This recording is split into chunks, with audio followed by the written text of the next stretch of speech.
as Representative Turner mentioned, something that this committee has worked hard to deal with and find a way forward. But despite that, and we've heard testimony from the various services as to all their efforts, but despite that, in 2010, there were 3,230 reported sexual assaults in the military.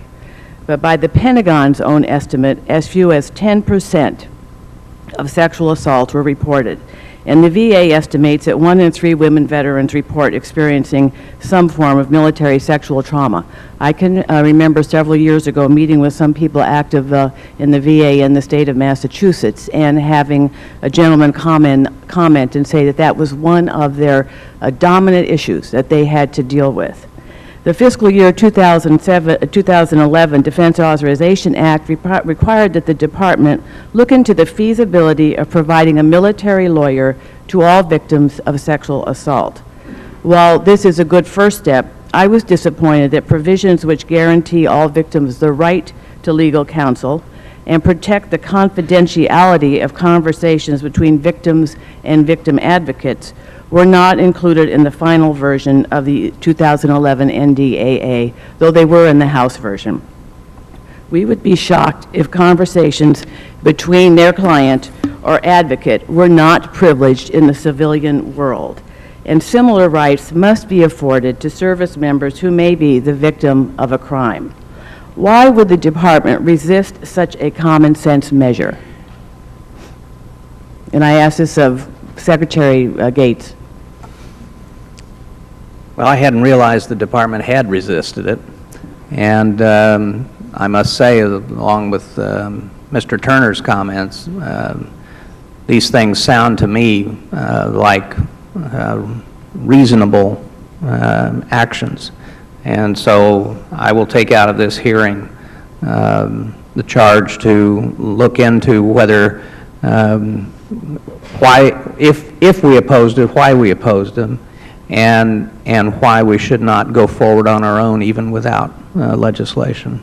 And I would appreciate, once you do that, of getting back to me in some form so that I and others who felt this was very important. I mean, one of the things we have found is that despite all the good efforts on the part of the services, that the follow-up procedures after legally do not support, undermine all the efforts you have made around sort of preventing this in the first place, providing access to medical care. But if the follow-up legal processes do not sufficiently protect the victim, make them feel comfortable in coming forward, that it undermines all the good work you've done. They become suspect of the entire process, feel very much at risk.